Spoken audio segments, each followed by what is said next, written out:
আসসালামু আলাইকুম সবাইকে। বিকেলের নাস্তা হোক কিংবা সন্ধ্যায় চায়ের সাথে এরকম একটা নাস্তা হলে আর কিন্তু কিছুই লাগে না। তো আজ আমি তৈরি করে দেখাবো ময়দা এবং আলু দিয়ে একটি খুবই মজাদার একটি রেসিপি। আশা করি তোমাদের সবার খুব ভালো লাগবে। তো প্রথমে আমি এখানে একটা ডিম নিয়ে সামান্য একটু লবণ দিয়ে এটাকে ফেটিয়ে নিলাম। ফেটিয়ে নেওয়ার পর এটাকে আমি কড়াইতে দিয়ে একটু ভুজিয়া টাইপ করে রেখে দেবো। ডিমটা দেওয়ার পর নাড়াচাড়া করে এটাকে ভুজিয়া করে রেখে দেব। তারপর আমি 2টা আলু এখানে সিদ্ধ করে নিয়েছি। কাঁচা ঝাল এবং কাঁচা পেঁয়াজ দিয়ে এটাকে খুব ভালোভাবে একটু মাখিয়ে নেব। আমি এটাকে আরেকটু টেস্টি বানানোর জন্য সামান্য একটু মশলা দিয়ে দিলাম। দিয়ে এবার সব কিছু আমি ভালোভাবে একটু মাখিয়ে নেব। নিয়ে যে ডিমের ভুজিয়াটা করে রেখেছিলাম সেটা এর ভিতরে দিয়ে এটাকেও খুব সুন্দর করে মাখিয়ে নিব। এখানে আমি ময়দা নিয়ে নিয়েছি। ময়দাটা আমি আগেই মাখিয়ে রেখেছিলাম। সেই ময়দাটা নিয়ে একটু খানিকটা রেস্টে রেখে তারপর আবার এটাকে একটু মেখে আমি এটাকে সমান করে কেটে নেব। তো এই যে এখানে ময়দাটাকে আমি সমানভাবে একটু কেটে নিচ্ছি। ময়দাটাকে সমান 5টা ভাগে আমি এখানে কেটে নিলাম। নিয়ে একটু আলতো হাতে এটাকে বেলে নেব।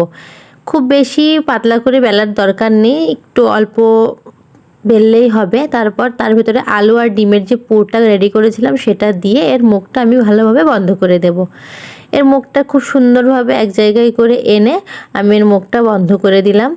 দিয়ে এটাকে আমি একটা গোল একটা শেপ দিয়ে নেব। ঠিক এইভাবে আমি সবগুলা বানিয়ে নেব। এটাকে আরও একটু যদি আমি বেলতে চাই তাহলে বেলেও নিতে পারবো, আর যদি না হয় তাহলেও কোনো সমস্যা নেই, এভাবেও এটাকে ভেজে নেওয়া যাবে। তো আমি এখানে কড়াইয়ে তেল দিয়ে দিলাম। তেলটা গরম হয়ে গেলে এক একটা করে এবার আমি যে পুরগুলো দিয়ে বানিয়ে রেখেছিলাম সেটা আমি এর ভেতরে দিয়ে দেব। খুব সুন্দরভাবে আলতো হাতে দিয়ে দিলাম।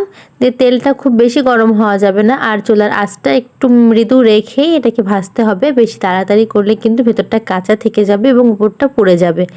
তো এই যে খুব সুন্দরভাবে এবার আমি জালটাকে একদম মৃদু আঁচে রেখে আমি খুব সুন্দরভাবে এপিট ওপিট করে এটাকে ভেজে নেব।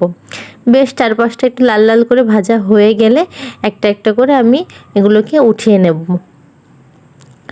এটা যদি একটু পাতলা করে বেলা যায় তাহলে ভাজতে আর একটু কম সময় লাগবে, যেহেতু আমি আর বেলিনি তো এই কারণে একটু আমার সময়টা এখানে বেশিই লেগেছে। তো খুব সুন্দরভাবে এটাকে আমি ভেজে ভেজে তুলে নেব।